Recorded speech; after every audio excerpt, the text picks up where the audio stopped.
की जो क्लास है हेलो सीखो का एक डेमो देना है। इसके बारे में बच्चों के यहाँ जमा करें। ये क्लास लेने से पहले इस बार के आमोजिशी महासिद्ध पे जस्ट एक ब्रीफ थोड़ा ब्रश अप कर लेंगे। तो इस बार का क्या है, कोई मालूम है किसी से भी?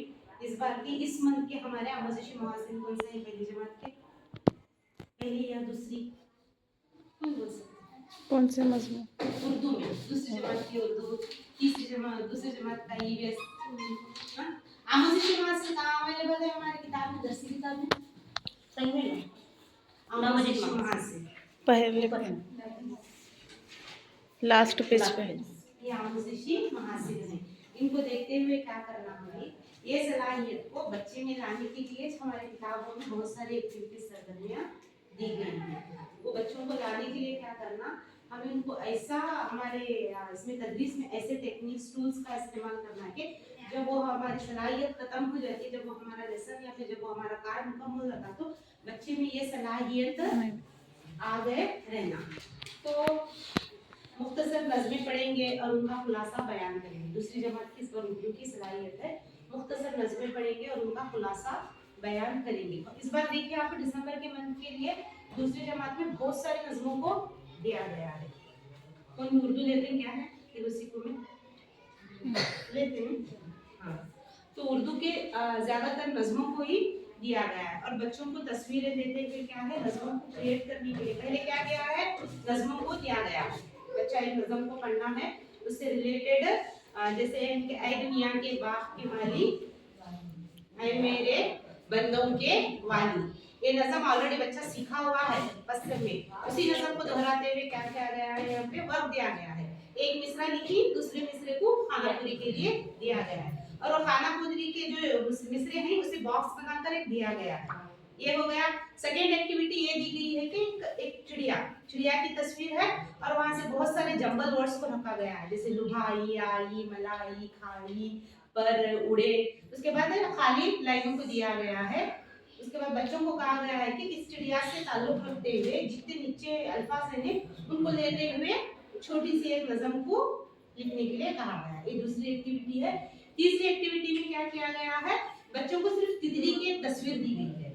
उस तस्वीर को देखते हुए बच्चों को क्या करना है, खुद से एक खवाफी अल्फाज की एक नज़म को क्रिएट करके लिखना है, अपने दरसी किताब में लिखना है।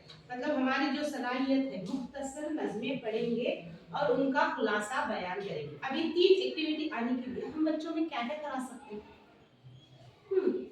जैसे बच्चों में छोटे नज़म को पढ़ना, खवाफी अल्फाज की शनाख्त करना, बच्चा नज़म तस्वीर देखकर कोई भी एक नज़म पढ़ने के लिए हम क्लासरूम में क्या कर सकते हैं, कौन कौन सी ये टूल्स टेक्निक्स का इस्तेमाल कर सकते हैं ताकि बच्चों में ये आमोजिशी हासिल आ सके। आप लोगों का ही सवाल है।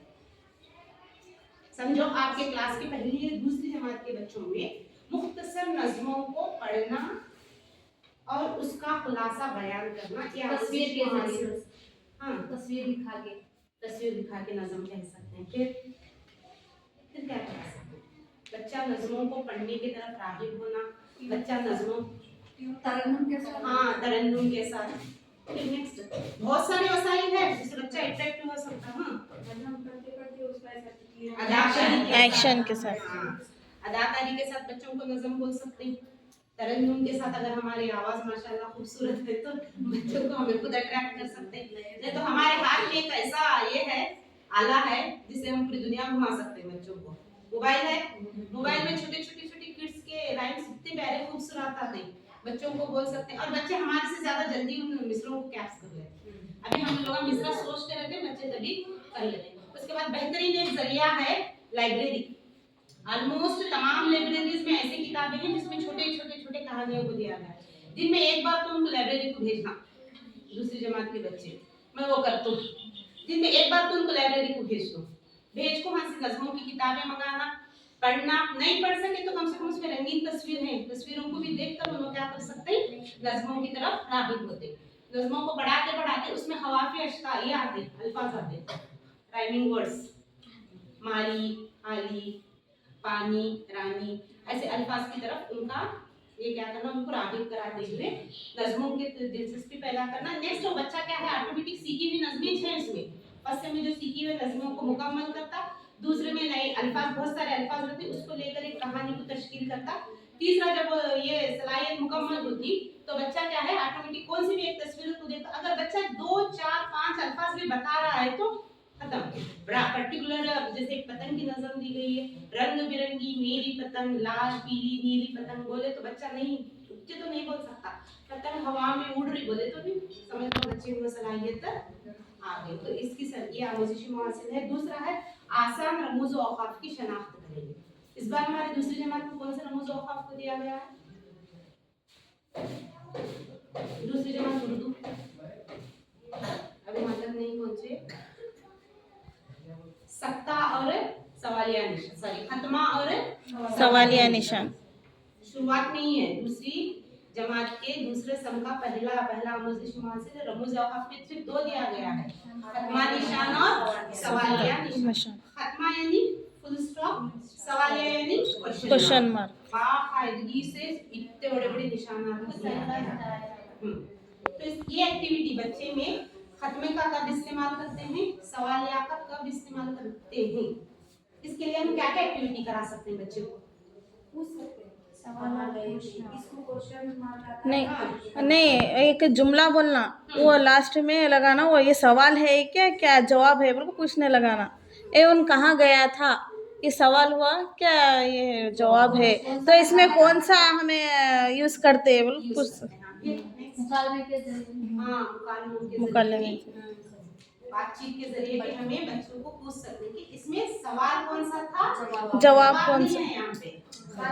खात्म सवालिया, हाँ खत्मे का निशान कौन सा है। या फिर हमें क्या कर सकते हैं, हमारे लाइब्रेरी से फिर भेजो लाइब्रेरी को, लाइब्रेरी से किताबें लाना, कहाँ कहाँ पे खत्मा है, कहाँ कहाँ पे सवालिया निशान है, पेंसिल से, पेन से नहीं पेंसिल से निशानदेही करने को बोलना। ये दूसरी एक्टिविटी है। तीसरी एक्टिविटी में बच्चे खुद से मुकालमे क्रिएट करते हैं, बहुत अच्छी बातचीत करते हैं। तेरा नाम क्या, क्या आना, तो सवाल सवालिया निशान, बच्चा खुद बोलना। अभी जैसा इन्हें पूछ रहा, सामने का एक बच्चा पूछ रहा तेरा नाम क्या है, तो सामने का बच्चा वहाँ पे कौन से रमूज व औकाफ का इस्तेमाल होता है, तो सत्ता और रमूज, खत्मा और सवालिया निशान, ये आमोजिशी मुहासिल बच्चे में आना है। रमूज व औकाफ का शनाख्त करेंगे, सिर्फ 2 ही है, खत्मा और सवालिया निशान। अब फिर नेक्स्ट आता है मालूमाती छोटे इश्तिहारचे पढ़कर इसके मौजू को बयान करेंगे। ये भी एक सलाहियत है जो अब तक ऑलरेडी दिसंबर में एंट्री नहीं आई। इश्तिहारचे बोले मतलब हाँ, छोटे छोटे एडवर्टाइजमेंट्स होते हैं, पॉम्पलेट्स जिसे हम बोलते हैं, ये भी आ सकता है। इतलाई बोर्ड, नोटिस बोर्ड, वो भी आ सकता है। दावतनामे है, हाँ, रुखा बोलते ना, कार्ड। तो मतलब बच्चों को दिखाना है उसमें दिन कब है, उसका मजमून कौन सा होता है, उसके बाद में क्या मुकाम भी रहता मालूम, मुकाम क्या है, वक्त क्या है, इसकी पहचान कराना। इतलाई बोर्ड है, पहले हमारे जमाती इसमें बोलते थे ना प्लानर बोर्ड बोल के, अच्छा खासा प्रोग्राम ही था, बोलते थे वो प्लाईवुड को कपड़ा लगाकर जहाँ पे अगर कुछ नोटिस बताना है तो हमें लगा देते इतलाई बोर्ड। तो बच्चों को ऐसे इतलाई बोर्ड बनाकर दिखाते हुए बच्चों को खुद का एक इतलाई बोर्ड बनाने के लिए कहना, या बच्चों को एक दावतनामा क्रिएट करने के लिए कहना। बच्चों को बोलना घर से हमारे घर में जितने भी दावतनामे आए नहीं ले को आओ बोला, 2-2 3-3 तो लाते ही लो। लाने के बाद में बच्चों को उसमें जो जिली उर्फों में रहते हैं, क्या रहते हैं जिली उर्फों में दावतनामों में बोलो, दावतनामा रहता, शादी का कार्ड, इनविटेशन कार्ड में जिली उर्फों में क्या क्या रहता, वो दूल्हे का नाम, दुल्हन का नाम, दूल्हे का नाम, दुल्हन का नाम। फिर मुकाम में है, कब है, इस तरह की निशानदेही करते हुए बच्चों में क्या कर सकते हैं, इश्तिहारची को पढ़ने की, समझने की आमोजिशी मुहासिल को बच्चों में ला सकते हैं। नेक्स्ट, गैर मानूस अल्फाज के मानी लुगत के इस्तेमाल से जानेंगे। इसका तो एक अच्छा खासा हम लोगों को नवंबर के एंड तक, दिसंबर की शुरुआत में लुगत का इस्तेमाल इतना बेहतरीन है, ये इतना बेहतरीन है, बच्चे उसमें खो जाते हैं। शर्त है कि उसके लिए लुगत चाहिए। कहाँ मिलती? लाइब्रेरी में। लाइब्रेरी को भेजो बच्चों को। इस बार दूसरी जमात के साथ बेहतरीन इस्तेमाल है सर लाइब्रेरी का, अच्छा अच्छा बच्चा रोजाना लाइब्रेरी को गया तो भी कम नहीं, हर रोज लाइब्रेरी